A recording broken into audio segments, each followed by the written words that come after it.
Você já usou o verbo to improve em algum artigo científico? Se sim, tem certeza de que usou certo? No vídeo de hoje eu vou falar sobre o uso dessa palavra, to improve, em artigos científicos, mas um uso que acontece muitas vezes de forma equivocada.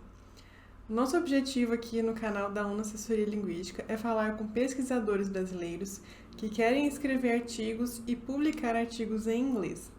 Então, se você é um pesquisador desses, se inscreva aqui no nosso canal e já deixa o joinha aqui no vídeo para você receber as notificações de quando sair o vídeo novo. Todas as terças-feiras nós soltamos um vídeo falando sobre escrita científica em inglês. Bom, então no vídeo de hoje eu vou falar para vocês um pouco sobre o verbo to improve. Improve significa melhorar em inglês.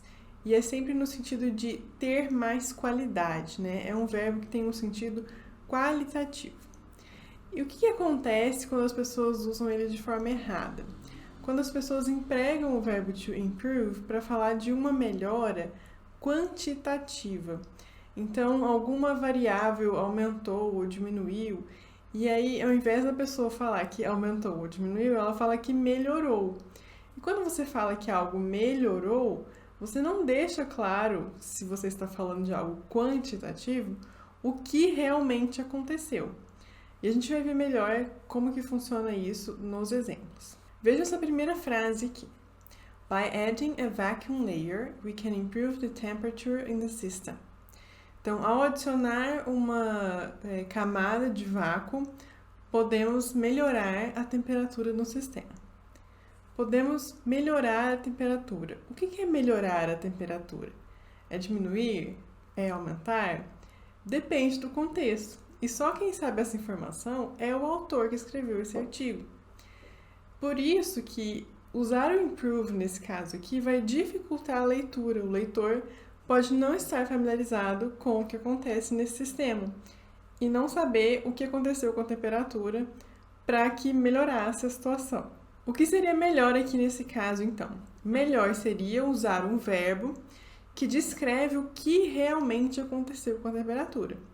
Então, por exemplo, eu coloquei aqui o verbo to increase ou o verbo to decrease. Como eu não sei o que a pessoa quis dizer com improve, coloquei as duas opções para vocês verem como que funciona.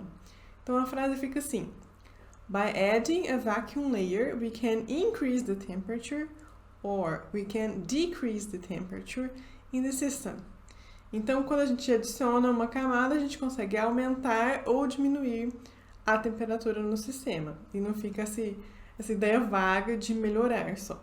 Outro exemplo temos nessa frase aqui. Sleeping well improves cortisol rates.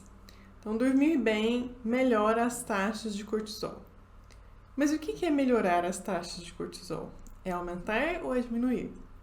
Para quem entende um pouco desse contexto, vai pensar, é óbvio que é diminuir, porque o cortisol está relacionado ao estresse. Então, se você dorme bem, você tem menos estresse, então menos taxas de cortisol. Mas isso é para quem entende do contexto, né? Se o leitor não sabe, ele não vai saber o que é melhorar as taxas. Por isso é importante, mais uma vez, determinar o que realmente acontece com essas taxas. Então, nesse exemplo aqui, o que a gente poderia colocar no lugar de improve?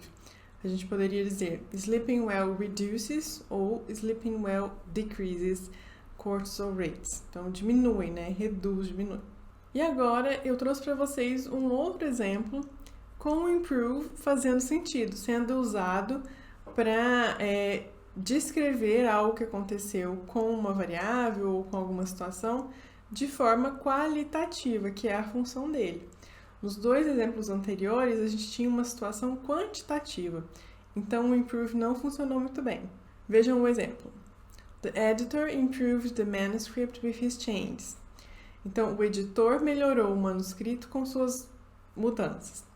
E aqui o improve no sentido de melhorar a coerência, melhorar a clareza, melhorar a organização do texto. Não tem uma coisa numérica, né? É algo mais geral da qualidade do texto. Então, o improve aqui faz bem mais sentido do que outros verbos quantitativos, ok? Agora eu quero saber de vocês aqui nos comentários se vocês já pensaram sobre esse uso do improve, se vocês já viram isso em algum texto, ficaram em dúvida, sem saber o que a pessoa quis dizer realmente com o improve ou não, né? O vídeo de hoje foi realmente mais curtinho, mas esse problema é muito recorrente. Eu, como revisora de texto, já encontrei várias vezes. E quando isso aparece em algum artigo, eu coloco um balãozinho lá pro autor falando, olha, aqui você usou improve, mas o que você quis dizer com esse improve? É aumentar, diminuir? O que aconteceu realmente nessa passagem para a gente ser mais específico e dar mais informações para o leitor entender o que você quis dizer, certo? Se você gostou desse vídeo, não se esqueça de deixar o like aqui e comente aqui embaixo quais outros assuntos que vocês querem me ver falando aqui no YouTube. Eu sei que à medida que a gente vai escrevendo, né, a gente vai tendo mais e mais dúvidas. Então não deixem de colocar aqui para eu conversar aqui com vocês e trazer novas ideias de pensar a escrita científica em inglês, tá bom? Muito obrigada por terem visto esse vídeo e vejo vocês no próximo.